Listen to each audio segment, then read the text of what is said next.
حبايب قلبي، شلونكم؟ شخباركم؟ ان شاء الله زينين.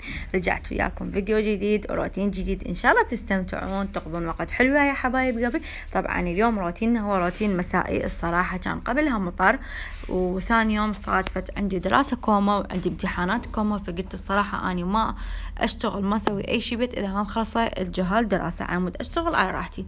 فهنا خلصت الدراسه تقريبا الساعه 9 8، فقلت ليش ما اسوي روتين للبنيات الحلوات، همتين اني اصور وهمتين اشتغل وهمتين انتوا تستمتعون يا حبايب قلبي. فهنا خلونا نبلش. طبعا اللي جديد على القناه يشترك بالقناه ويفعل زر الجرس على مود يوصل لك كل شيء جديد، واكيد مشاهده ممتعه، واكيد مشتاقه لكم كل هواي، لان انا صار لي يمكن 5 ايام ما منزله فيديو، فقلت لا لازم اليوم اني امنتج وانزل. الصراحه عندي تصوير كوما بالتليفون بس وقت ماكو امنتج، فهنا خلونا نبلش. طبعا خلصت الطرمه وسويت هذا العشاء. طبعا الجهال حبوا برياني، فقلت خلي اسوي لهم اياه وهمتين اصور لكم. طبعا انا ما صورت لكم يعني طريقه شلون سويتها من البدايه، لان انا اكثر مره نزلتها باليوتيوب، فقلت عمود ليش صار ملل. طبعا هنا زينوبه تصورني، فحبيت انه همتين اشارككم، واكيد انتم همتين عندكم تستمتعون ويا حبايب قلبي. فهنا مثل ما تشوفون البرياني صار جاهز، راح اخليه شويه على النار، نار هادئه لحد ما اسوي الزلاطه، واكيد راح اشارككم ويا حبايب قلبي. فهنا مثل ما تشوفون زدت الحشوه همتين، وراح اخليه على النار بين ما اسوي الزلاطه واصب العشاء واشوف ايش عندي ما عندي اسوي وياكم حبايب قلبي. واكيد سهمكم الف الف الف عافيه حبايب قلبي. والله بصراحة بسرعة سويته، لأنه قلت لكم أنا ما مشتغلة من الصبح، عندي كومة شغل، فعلى السريع الطبخ التنظيف، بس الحمد لله والشكر كل شيء صار على تمام. لوز اللوز مثل ما يقولون. وهنا طبعا صبينا العشاء، واكيد هذا خير وبركه من رب العالمين، لان صراحه انا بوقتها ما تعشيت بس الجهال تعشوا. فهنا ورا العشاء رادوا مني شاميه، فقلت خلي اسوي لهم شاميه خطيه. دائما انه يحبون هاي السوالف الشاميه، بس بالبيت يحبون ياكلوها ما يحبوها من برا. فهنا انا دائما الصراحه اسويها بزيت. طبعا اختراعات التيك توك، بناتي دائما يشوفون هاي التيك توك فيحبون هاي التجربات اللي بالزيت او بالزبد او اشياء غريبة عجيبة صراحة يشوفوا لياها ولازم اسويها. بصراحة ما اقدر يعني اكسر بخاطرهم، فطفل لازم يعني كل شيء يجرب، يحب يجرب، فلازم يعني الام وياه على مود يستكشف هذا الشيء اذا زين او مو زين. بس اكيد يعني ياخذون رأيي يلا يسوون الشيء، فأنا لازم إنه إذا أوكي ماشي زين لازم ما أقول لهم يلا أوكي جربوا، إذا مو شي لا خلاص ماكو. فهنا مثل ما تشوفون طبعا واقفين فوق راسي دا يشوفون الشامية شلون دا تصير أو شلون راح تصير وشو وقت تخلص، فقلت خلي أصور هماتين، وأكيد أنتوا هماتين تستمتعون وتقضون وقت حلو يا حبايب قلبي. أنتوا شلونكم؟ شخباركم؟ ان شاء الله زينين. اكيد افتقدتوا فيديوهاتي.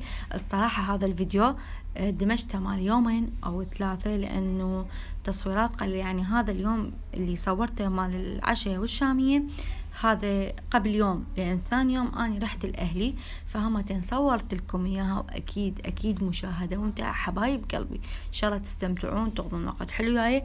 واكيد يعني جاينا رمضان، شهر الخير، شهر الطاعة والغفران، وأكيد همتين صورت لكم هواي أشياء مال تحضيرات رمضان. هسه همتين إن شاء الله بالأيام الجاية راح أبدي أنزل لكم إياها.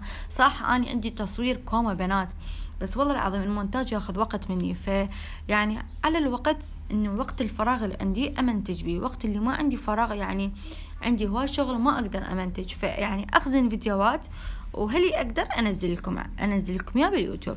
ان شاء الله تستمتعون تقضون وقت حلو. وهسه هنا أنا بنات راح اسوي الشاميه مثل ما قلت لكم، واحضر حبشكلات يعني اي شيء عندي هذا المقسوم بالبيت.